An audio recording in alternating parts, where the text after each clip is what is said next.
Hi boys and girls, we're heading on into the Galloway Forest Park for our special day of adventures today. Let's go! Good morning.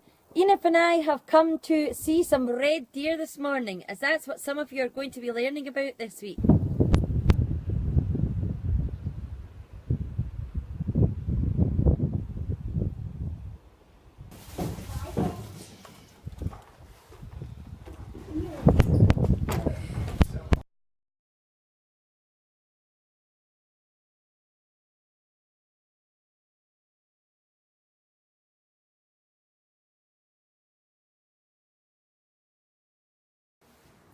Boys and girls, these are red deer. As you can see, the stag has big antlers and he loses them every year and grows new ones. These are the female deer called doe. This is the male deer, the stag. A baby deer is called a fawn, and they have small white spots for the first part of its life and they soon disappear. They're herbivore animals, so they only eat plants. A group of deer are called a herd.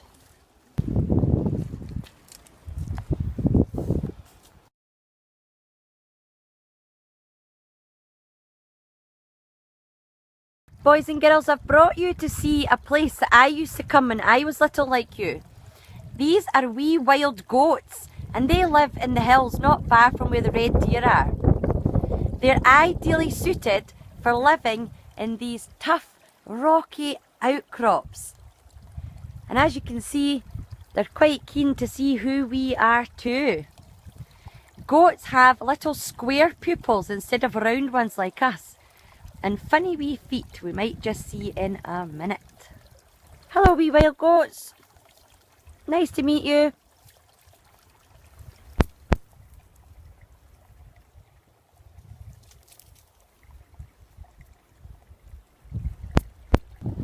This is the glen of the Bar, and I'm about to show you what's down below. It's quite breathtaking.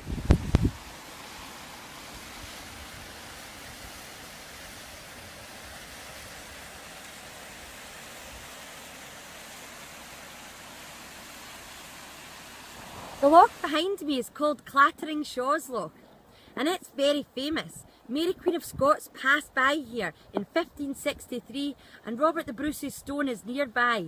I know that some of you have been learning about the Scottish Wars of Independence in your own classrooms, so let's go and have a look now and see what we can see.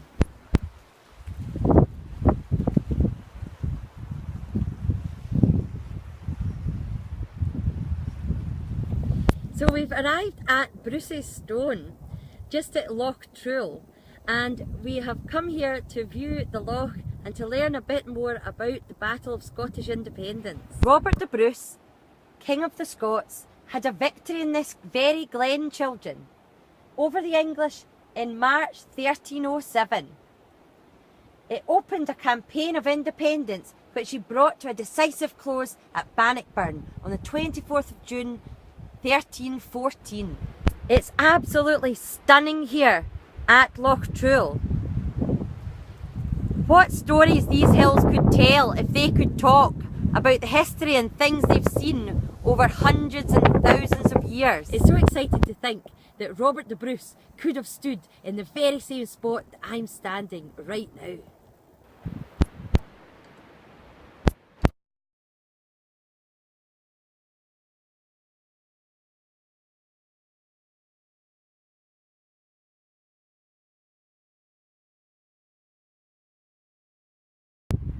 King Robert the Bruce was hiding out in these hills with no more than around 300 men. Like a wildcat, he remained hidden and vigilant until the chance came to pounce on his prey. Here at Glencoe, he lured the Earl of Pembroke and 1,500 heavy English cavalry along the narrow track on the south side of Loch Truel. At Bruce's signal, his men bombarded the English with rocks and debris. Pembroke escaped to Carlisle, but with the first major success under his belt, Bruce's reputation began to grow. Miss Blackie right now is in the middle of a moor, and there are lots of special plants, animals and birds that live here. And this week we're going to be finding out all about these. Let's have a look at some of the plants we can find around here.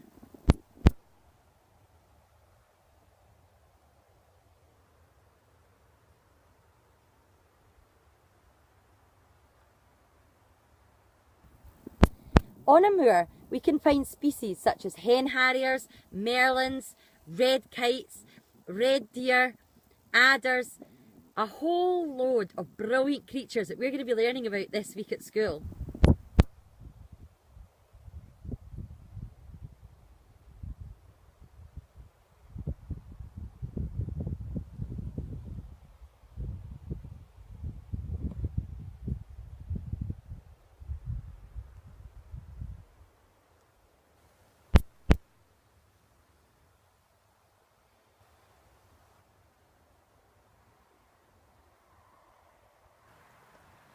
Moss was the very first plant on Earth. It exists all over the world in all 7 continents. There are over 10,000 species, and it can grow in damp, cold and dry conditions. Dating back at least 1,000 years, ancient cultures used moss to help cleanse and heal their wounds. When Allied surgeons ran out of cotton on the battlefield during World War II, they used moss bandages. This was great because it was antiseptic and high absorbencies. Over the centuries, it has also been used as pillow stuffing and nappies. Moss does not have roots. It has rhizoids, thread-like structures that don't absorb water or nutrients. The moss gets its nutrients from rainwater, dew, fog and sunlight. They don't produce pollen seeds or flowers. They reproduce via spores. Moss collectively provides more carbon offset than all the trees in the world. It can survive for weeks without water, then it soaks up like a sponge when it rains. Sphagnum or peat moss can soak up to 25 times its own weight of water. Moss helped create the world's first soils. It doesn't feed on anything it's actually attached to. This plant that Miss Blackie is with just now is called heather. It usually flowers quite brightly on the hillsides, changing a landscape from green to almost purple or pink. We burn it every year normally, and that helps to generate new growth, and it makes an excellent covering for all sorts of wildlife that we've been learning enjoy living on the moors.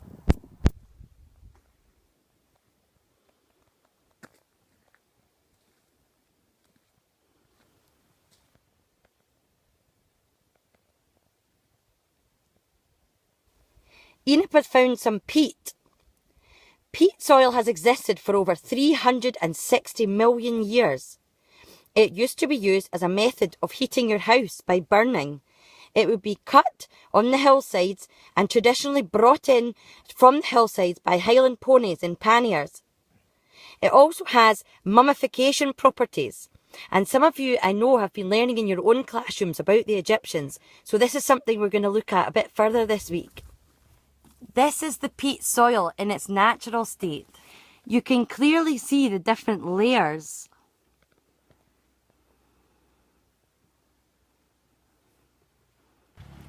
These are Highland ponies. They would have traditionally been used to carry the peat down from the hills in panniers.